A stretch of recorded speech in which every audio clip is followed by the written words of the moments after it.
जय Shri Ram, this is Neelima Mavi and you are with Kahar education academy. Previous video में हमने पढ़ लिया था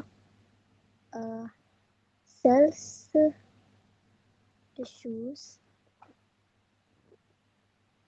टिश्यू सिस्टम, टिश्यू सिस्टम से ऑर्गन और ऑर्गन से ऑर्गन्स, सिस्टम,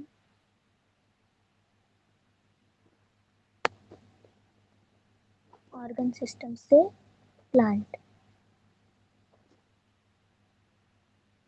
इसे ये हमने पढ़ा था कि सेल्स मिलकर टिश्यूज बनाते हैं, टिश्यूज मिलकर टिश्यू सिस्टम और टिश्यू सिस्टम मिलकर ऑर्गन और ऑर्गन्स मिलकर ऑर्गन सिस्टम और फिर प्लांट्स बन जाता है। तो प्लांट के जो ऑर्गन्स होते हैं, देयर आर 3 टाइप्स। प्लांट के ऑर्गन्स रूट, स्टेम और लीफ, जड़, तना, पत्ती। जड़, तना, पत्ती ये पौधे के अंग है। अब पौधे के अंग तंत्र कौन कौन से हैं? 2 प्रकार के अंग तंत्र होते हैं। ऑर्गन सिस्टम वो भी हमने पढ़े थे, थोड़ा सा रिवाइज कर रहे हैं। Organ system, shoot system, shoot system और रूट सिस्टम।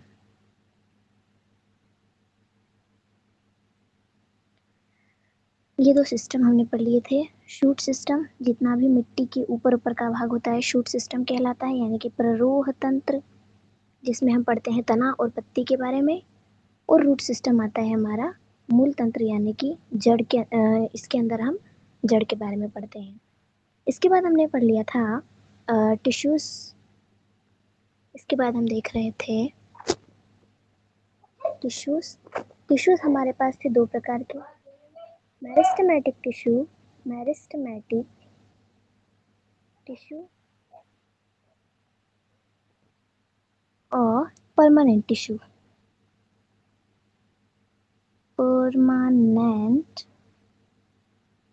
टिश्यू, विभज्योतक उत्तक, विभज्योतक,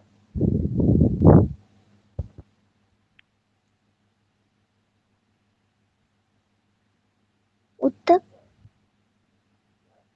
और स्थायी उत्तक। ये हमारे पास है 2 प्रकार के टिश्यूज। अब जो मेरिस्टेमेटिक टिश्यू है, इनकी सेल्स डिवाइड होकर न्यू सेल्स बनाती रहती हैं और प्लांट ग्रो करता रहता है। बट जो परमानेंट टिश्यू है, इनकी सेल्स, ये जिन सेल्स से एक बार बन जाते हैं उसके बाद ये परमानेंट हो जाते हैं, ये इनकी सेल्स डिवाइड नहीं होती है और न्यू सेल्स नहीं बनाती है, इसीलिए इन्हें परमानेंट टिश्यू कहते हैं। मेरिस्टेमेटिक टिश्यू हमारे पास 2 प्रकार के होते हैं। जो पहले बनता है वो प्राइमरी मेरिस्टेम, और जो बाद में बनता है उसे सेकेंडरी मेरिस्टेम कहते हैं। तो प्राइमरी मेरिस्टेम होता है जब प्लांट ग्रो करता है या जब पौधा छोटा होता है, उसका रूट मतलब जब लंबा होता है या फिर ग्रोइंग उसकी वृद्धि चल रही होती है। तो देख लेते हैं हम एक बार प्राइमरी मेरिस्टेम कि कौन कौन से होते हैं प्राइमरी मेरिस्टेम या कहाँ कहाँ पाए जाते हैं। कल हमने प्रीवियस वीडियो में हमने वैसे देख लिया था प्राइमरी मेरिस्टेम और secondary meristem. Secondary meristem formed initially, यानी जो शुरू से पौधे में पाए जाते हैं और जो बाद में बनते हों। ये थे हमारे पास 3 प्रकार के, apical meristem, apical meristem, axillary bud और इंटरकैलरी मेरिस्टेम। इंटरकैलरी मेरिस्टेम, ठीक है। ये 3 प्रकार के हमारे पास प्राइमरी टिश्यू थे, ठीक है। अब हम इसको एक बार फिर से देख लेते हैं एक प्लांट बनाकर कि ये कहाँ कहाँ पर पाए जाते हैं।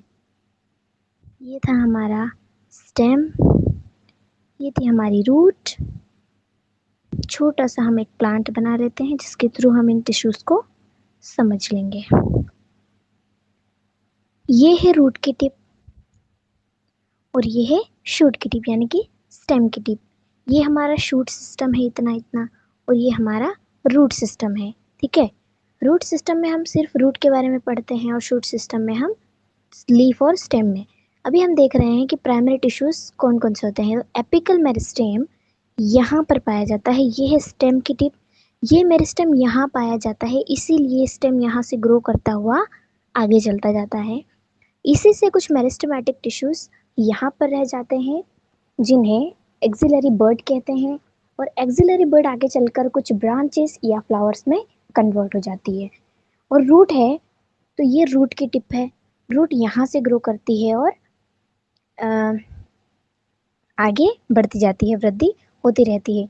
तो ये रूट यहाँ से ग्रो करेगी और स्टेम यहाँ से ग्रो कर रहा है।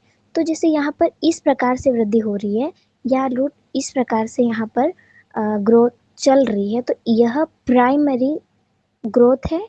और जब इस प्रकार की ग्रोथ होती है, लाइक हमारा स्टेम जो है जब मोटा हो जाता है, तो इस प्रकार की ग्रोथ को हम कहते हैं सेकेंडरी ग्रोथ। ये बाद में सेकेंडरी ग्रोथ तना बाद में मोटा होता है, मतलब सेकेंडरी ग्रोथ बाद में होती है, इसीलिए सेकेंडरी ग्रोथ के टिश्यूज बाद में बनते हैं। उन टिश्यूज के हम नाम लिख लेते हैं। Secondary meristematic tissue, secondary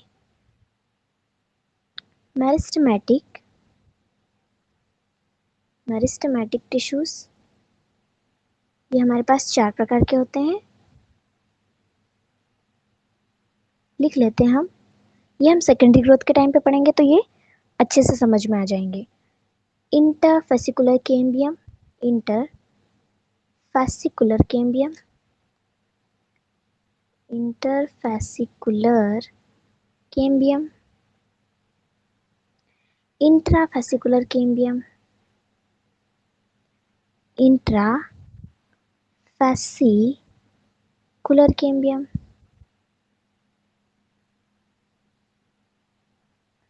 cork cambium,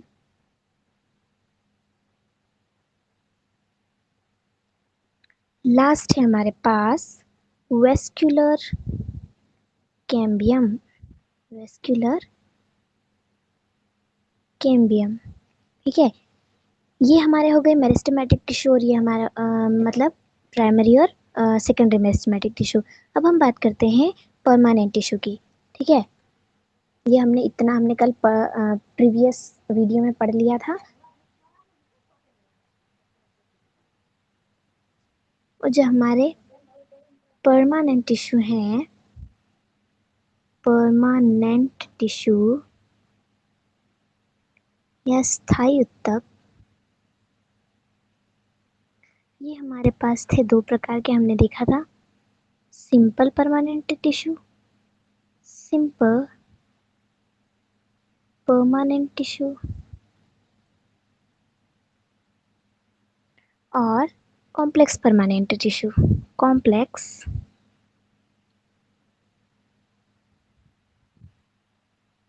permanent tissue, सरल स्थायी ऊतक, सरल स्थायी ऊतक और जटिल स्थायी ऊतक। सरल स्थायी ऊतक वे ऊतक होते हैं जिनकी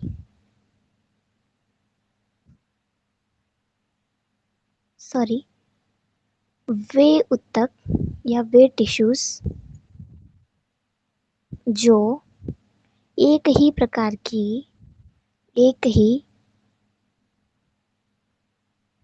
की कोशिकाओं सेल्स से, है ना, कोशिकाओं या सेल्स से मिलकर बने हो, सेल्स से मिलकर बने हो, सिंपल परमानेंट टिश्यूज कहलाते हैं। और वे ऊतक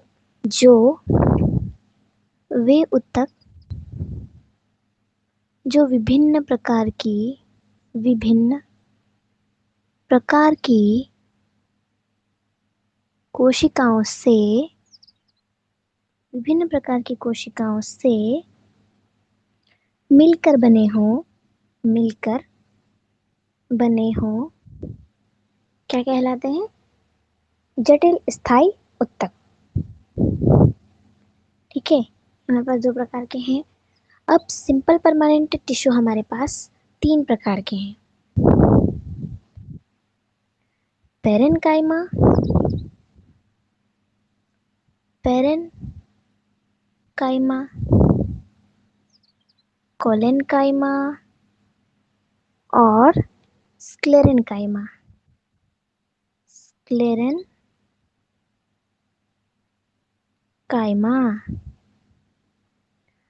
और कॉम्प्लेक्स परमानेंट टिश्यू हमारे पास दो प्रकार के हैं, जाइलम और फ्लोएम। पहले हम सिंपल परमानेंट टिश्यू देख लेते हैं।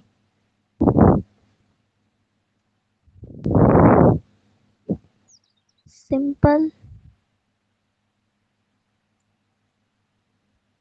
परमानेंट टिश्यू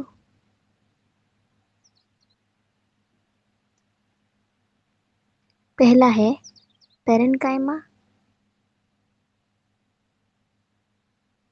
ये पढ़ तो हम टिश्यूज के बारे में रहे हैं, जो जिन सेल्स से बनते हैं, मेनली हम इसमें उन सेल्स की बात करेंगे।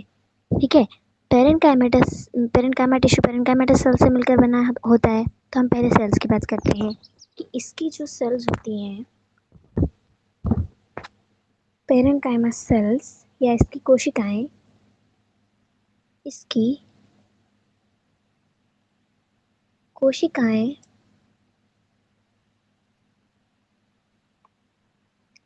पतली भित्ति वाली होती हैं, पतली भित्ति वाली होती है, यानी कि थिन वॉल या थिन सेल वॉल। ठीक है, पतली भित्ति वाली होती है। किस चीज़ की बनी होती है? तो सेल्यूलोज की बनी होती है। इंटरसेल्यूलर कुछ इन कोशिकाओं में या इन सेल्स में, इनमें इंटरसेल्यूलर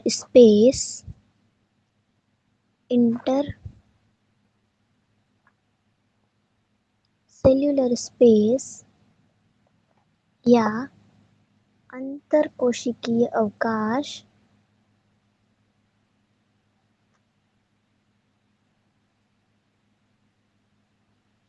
पाया जाता है।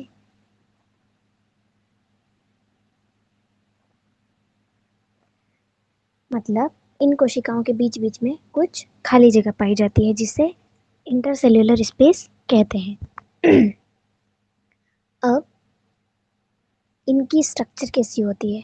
ठीक है, तो ये सर्कुलर हो सकती हैं, सर्कुलर या गोलाकार, circular, Oval shape, Oval, polygonal आदि हो सकती है इनकी स्ट्रक्चर। अभी हम देख लेते हैं। कुछ इस प्रकार से होती है इसकी सेल्स, जिसमें बहुत सारा क्लोरोप्लास्ट होता है। पौधे का अधिकांश भाग पेरेनकाइमा का बना होता है, या जितना भी हरा भाग है वो पेरेनकाइमा का बना होता है, चाहे वो कोई सा भी प्लांट हो।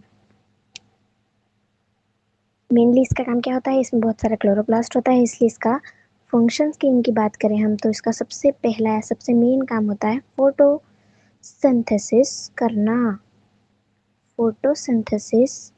सेकेंड इज स्टोरेज और थर्ड इज सिक्रीशन।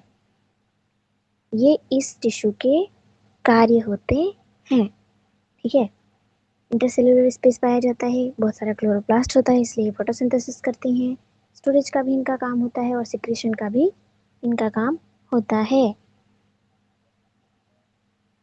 और ये न्यू सेल्स डिवाइड कर ये इनकी सेल्स डिवाइड करके न्यू सेल्स भी बना सकती हैं। और मेन पॉइंट इस सेल्स का ये है कि ये लिविंग टिश्यू हैं या लिविंग सेल्स हैं। लिविंग सेल्स या जीवित कोशिकाएं, क्योंकि इनकी भित्ति पतली होती है इसलिए ये जीवित कोशिकाएं। ये सपोर्टिंग टिश्यू नहीं है या सपोर्टिंग नहीं करता है क्योंकि इसकी भित्ति बहुत ही पतली होती है। ठीक है, अब हम बात करते हैं कोलेनकाइमा की। तो कोलेनकाइमा हमारा सपोर्टिंग टिश्यू है और लिविंग टिश्यू भी है। कोलेनकाइमा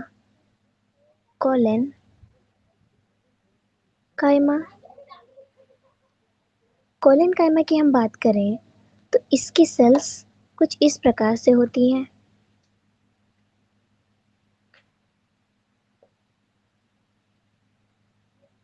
इनके बीच इंटरसेल्यूलर स्पेस बिल्कुल नहीं होता है।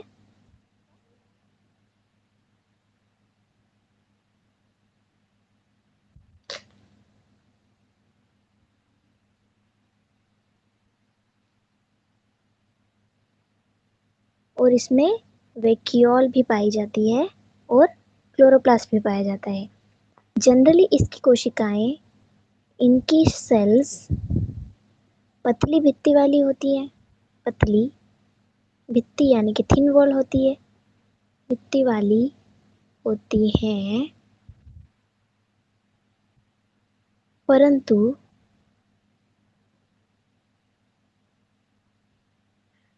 इसकी सेल वॉल के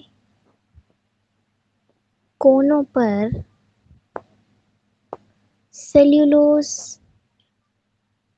हेमीसेल्यूलोज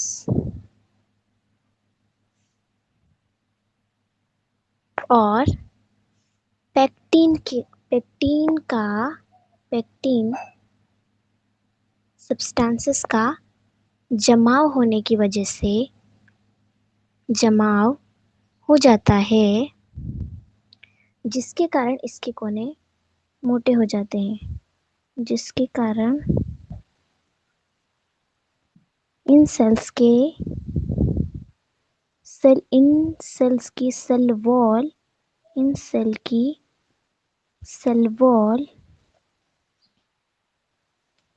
के कोने मोटे हो जाते हैं।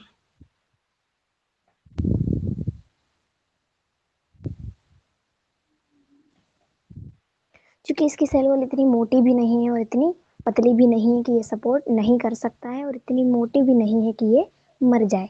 इसलिए जब प्लांट ग्रो करता है ये टिश्यूज तब सहारा देता है प्लांट को, यांत्रिक सहारा सपोर्ट करता है प्लांट को ग्रो करने के लिए। मेनली डाइकोट स्टेम या द्विबीजपत्री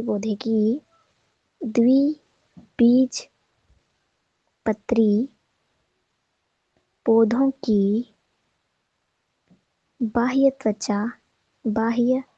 त्वचा या एपिडर्मिस के जस्ट नीचे कोलेनकाइमा की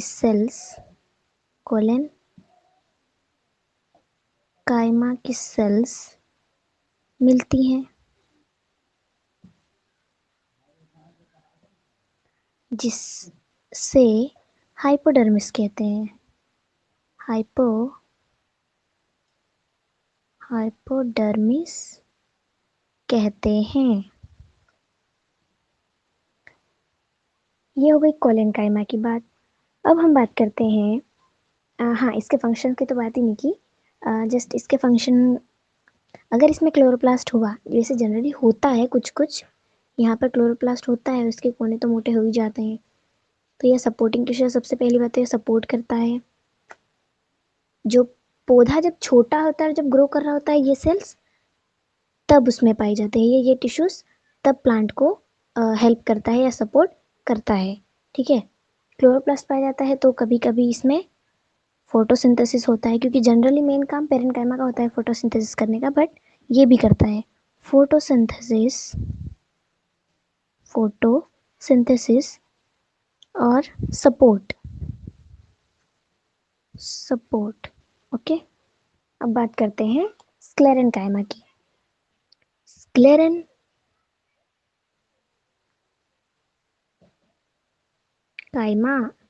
दृढ़ उत्तक सबसे मेन बात कि ये डेड टिश्यू है। डेड टिश्यू है, क्यों डेड टिश्यू है? क्योंकि ये स्क्लेरेंकाइमेटस जो सेल्स हैं उनकी सेल वॉल बहुत मोटी होती है, क्योंकि उस पर लिग्निन लिक्विड का जमाव हो जाता है, जिसके कारण उसकी सेल वॉल बहुत मोटी होती है। जो लिग्निन का लिक्विड है वो बहुत ही स्ट्रांग होता है, जिसे तोड़ना बहुत मुश्किल होता है। इसीलिए इसकी सेल वॉल मोटी हो जाती है, और सेल वॉल मोटी होने के कारण यह सेल मर जाती है। तो इस सेल्स का मेन काम होता है, जब प्लांट को ग्रो नहीं करना होता है या प्लांट मोटा हो जाता है, तब ये सेल्स सपोर्टिंग टिश्यू के रूप में सपोर्ट करती है। इसका मेन अगर हम एग्जाम्पल के रूप में देखें तो अखरोट के जो सेल वॉल होती है, जो उसका बाहरी पार्ट होता है, वो कितना स्ट्रांग होता है, उसे तोड़ना बहुत ही मुश्किल होता है। तो अब तो उसको ग्रो नहीं करना ना, तो वह स्क्लेरेंकाइमा का होता है। इससे हमें आसानी से समझ में आ जाएगा कि स्क्लेरेंकाइमा सेल्स क्या होती हैं। ठीक है, अब इसकी बात करें तो यह सक्रिय होती हैं। सबसे पहली बात तो सक्रिय और लंबी होती हैं। सक्रिय और इसकी सेल्स सक्रिय व लंबी होती हैं। दो प्रकार की होती है, फाइबर्स फाइबर्स व स्क्लीरेट। और सेल वॉल मोटी व लिग्निफाइड होती है, लिग्निफाइड होती है। और सेल वॉल मोटी होने की वजह से उसकी जो कैविटी है या जो उसका न्यूक्लियस है, लाइक दिस, इसमें ये वैक्यूल है ना, उसमें वैक्यूल है। जब उसकी सेल वॉल बहुत मोटी हो जाएगी तो उसका जो बीच का पार्ट है या उसकी जो कैविटी है उसे ल्यूमिन कहते हैं। तो वो जो ल्यूमिन है वो बहुत छोटा हो जाता है, तो नैरो ल्यूमिन है ना, नैरो ल्यूमिन, नैरो ल्यूमिन। ठीक है, स्क्लेरेंकाइमा की बात। और इसका फंक्शन है सपोर्ट, मेनली सपोर्ट, क्योंकि डेड टिश्यू है और तो कुछ कर ही नहीं सकता, क्योंकि लिविंग टिश्यू होता तो फोटोसिंथेसिस वगैरह करता, लेकिन डेड टिश्यू है इसलिए ओनली सपोर्ट इस टिश्यू का काम होता है। यहाँ पर खत्म होते हैं हमारे सिंपल परमानेंट टिश्यू। अब हम बात करते हैं कॉम्प्लेक्स परमानेंट टिश्यू की। तो कॉम्प्लेक्स परमानेंट टिश्यू है हमारे पास दो प्रकार के, जाइलम और फ्लोएम। जाइलम और फ्लोएम हमें पता है कि जाइलम का काम होता है पानी को ऊपर नीचे से प्लांट के अदर पार्ट्स में ले जाना। कॉम्प्लेक्स कॉम्प्लेक्स परमानेंट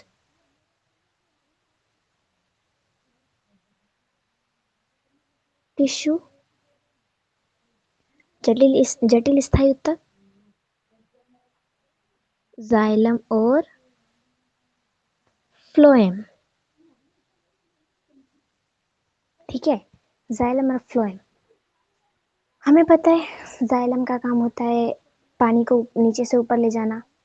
अब पानी को जब ऊपर से नीचे ले जाना होता है तो ग्लूकोज वो बहुत ही हार्ड काम होता है ना। पानी को इतने मोटे पेड़ में, जिससे वैसे वो ट्रांसपीरेशन में हेल्प हो जाती है, पानी पुलअप होता है तो ऊपर चला जाता है, बट फिर भी जाइलम का काम थोड़ा हार्ड होता है और फ्लोएम का थोड़ा कम, क्योंकि ग्लूकोज ले जाना है उसे तो नीचे ले जाना है ना, और ग्लूकोज ले जाना है, तो उसके लिए इतनी दिक्कत वाली बात नहीं होती है। तो जाइलम में स्क्लेरेंकाइमेटस सेल्स होती हैं जनरली, जो इसमें भी एक तो इसमें जो हमने कॉम्प्लेक्स कहा, इसलिए विभिन्न प्रकार की सेल्स से मिलकर बना होता है। कौन कौन सी, वो देख लेते हैं। पहली है वाहिनिका, वाहिनिका, सेकंड वाहिका, थर्ड है जाइलम तंतु, और है जाइलम पेरेन्काइमा। जाइलम पेरेन्काइमा, इन चार प्रकार की सेल्स से मिलकर हमारा जाइलम बनता है। इसे कहते हैं ट्रैकेट्स, इसे कहते हैं वेसल्स, जाइलम फाइब्रस और जाइलम पेरेन्काइमा। ट्रैकेट्स पतली पतली ट्यूब्स होती हैं और वेसल्स मोटी ट्यूब्स होती हैं। Xylem fibrous just in tubes के पास में होते हैं, जो इसकी हेल्प करते हैं या पानी को पुलअप करने में सहायता करते हैं। और जाइलम पैरेन्काइमेटस सेल्स होती हैं जो कि जनरली उसके आसपास होती हैं और फोटोसिंथेसिस का काम करती है। यह न्यू सेल्स बना के उसकी हेल्प करती है। और ट्रैकिट्स में पिट्स पाए जाते हैं जिसकी वजह से पानी पुलअप होता रहता है। और वेसल्स में भी मतलब छेद पाए जाते हैं जिसकी वजह से जिनकी सहायता से पानी ऊपर जाता रहता है। अब इसी प्रकार फ्लोएम्स भी 4 प्रकार की सेल्स से मिलकर बना होता है। पहली है चालनी नलिकाएं जिन्हें कहते हैं सीव ट्यूब्स। चालनी नलिकाएं जिन्हें कहते हैं सीव। अरे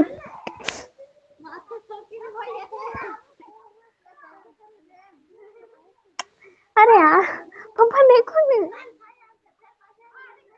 अरे उन्हें आ भी रही मेरा पूरा काम बिगाड़ दिया।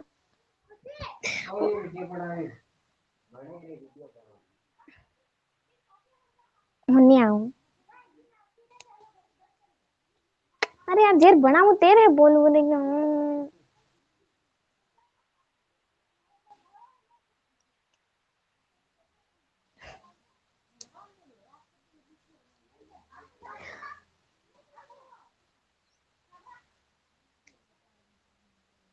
तो चुप रहे यार मम्मी, बकवास मत करा कर भी जान।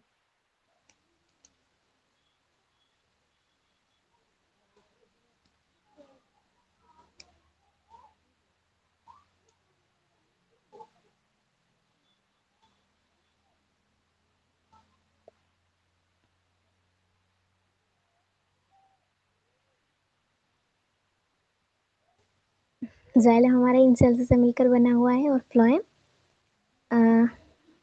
की भी 4 विभिन्न प्रकार की सेल्स से मिलकर बनता है। तो पहली है हमारी सीव ट्यूब्स चालनी नलिकाएं, दूसरी है सहचर कोशिकाएं, सहचर कोशिकाएं। थर्ड इज फ्लोएम तंतु या फ्लोएम फाइब्रस, फ्लोएम फाइब्रस या फ्लोएम तंतु। और फ्लोएम पेरेन्काइमा।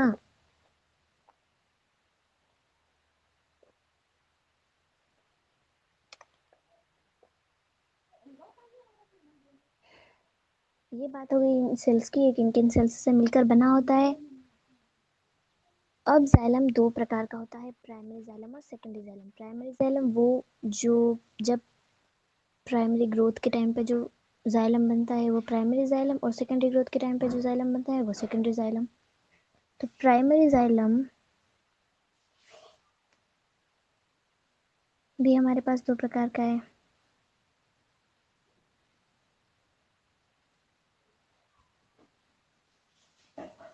कौन कौन सा? Protoxylem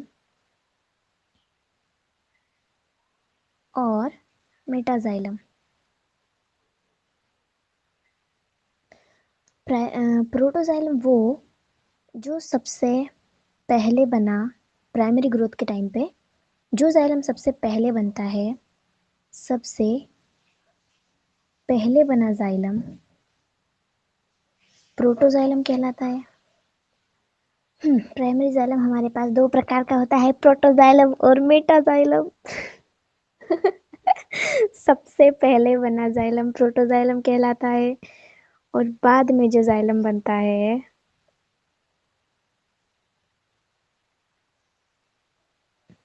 metaxylem.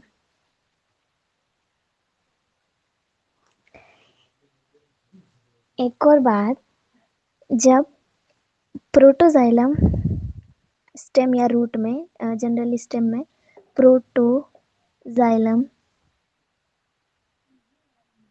केंद्र या सेंटर की ओर होता है, केंद्र की ओर होता है, और मेटाजाइलम परिधि की ओर होता है।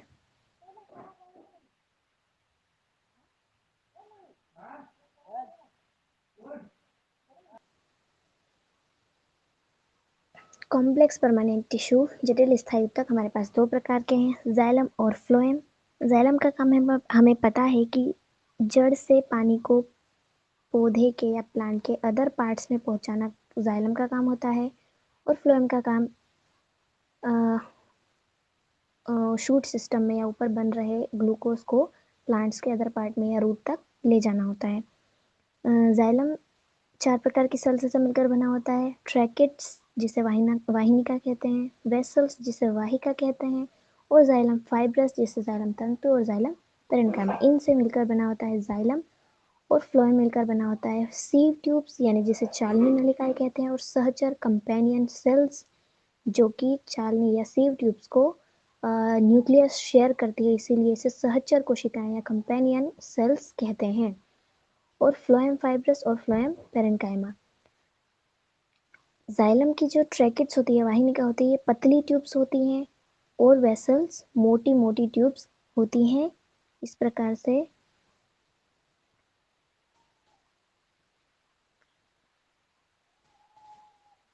ये वेसल्स हैं इस प्रकार से, और इसमें से कुछ पोर्स पाए जाते हैं जिनकी हेल्प से पानी,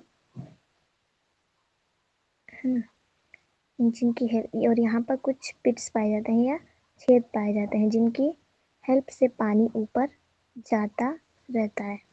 ठीक है, ये है वेसल्स और ये है ट्रैकेट्स। ये तो बात होगी जाइलम की। अब हमारे पास जाइलम भी 2 प्रकार का होता है, प्राइमरी जाइलम और secondary xylem. Primary xylem primary growth के टाइम पे बनता है। हमने देखा था कि primary growth primary meristematic tissue की वजह से, और secondary growth secondary meristematic tissue की वजह से होती है। प्राइमरी ग्रोथ के टाइम पे जो जाइलम बनता है उसे प्राइमरी जाइलम कहते हैं। और वो जाइलम भी हमारे पास दो प्रकार का होता है, प्रोटोजाइलम और मेटाजाइलम। सबसे पहले बना जाइलम हमारा प्रोटोजाइलम कहलाता है, और जो बाद में बनता जाता है, तो जो बाद में बन रहा होता है उसे मेटाजाइलम कहते हैं। अब जो प्रोटोजाइलम है, अगर वो केंद्र की ओर होता है और मेटाजाइलम परिधि की ओर होता है, तो उस कंडीशन को या उस प्रकार के जाइलम को हम कहते हैं एंडार्क टाइप ऑफ जाइलम कहते हैं। जाइलम कहते हैं, या मध्यादि दारू कहते हैं। ठीक है, दूसरी कंडीशन या सेकेंड टाइप ऑफ जाइलम हमारा कैसा होता है, जब प्रोटोजाइलम परिधि की ओर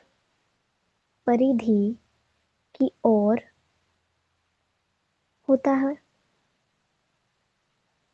और मेटाजाइलम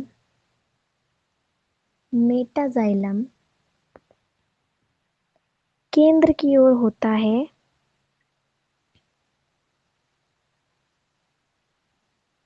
तो इस कंडीशन या इस प्रकार के जाइलम को हम एग्जैक्ट टाइप ऑफ जाइलम कहते हैं, या हिंदी में इसे बाह्य आदिदारू कहते हैं।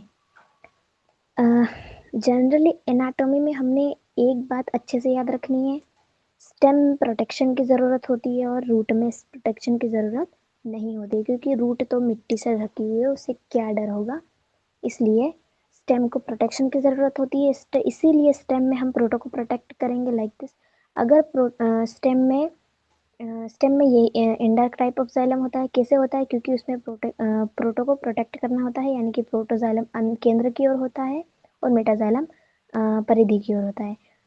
और रूट में प्रोटो को प्रोटेक्ट नहीं करना होता है, तो इससे हम समझ जाएंगे कि प्रोटोजाइलम केंद्र की ओर नहीं होगा, यानी कि वो परिधि की ओर होगा, तो उसमें एग्जैक्ट टाइप ऑफ जाइलम होगा। ये हम एनाटॉमी में पढ़ लेंगे, लेकिन जनरली याद रहे तो अच्छी बात है। ये होगी जाइलम की बात। फ्लोएम भी हमारे पास 2 प्रकार का होता है, प्राइमरी जाइलम और secondary xylem. But phloem xylem main होता है, इसलिए हम इसमें मेटाजाइलम प्रोटोजाइलम पे ज़्यादा ध्यान देते हैं। फ्लोएम भी होता है प्रोटोफ्लोएम और मेटाफ्लोएम, इसी प्रकार से फ्लोएम भी होता है। तो ये तो हो गए हमारे कॉम्प्लेक्स परमानेंट टिश्यू। अब हम बात करते हैं, ये हमारे टिश्यूज यहाँ पर ख़त्म होते हैं और अब हम बात करेंगे टिश्यू सिस्टम की। वो हम अगले वीडियो में डिस्कस करेंगे। Thanks for watching this video. मिलते हैं अगले वीडियो में।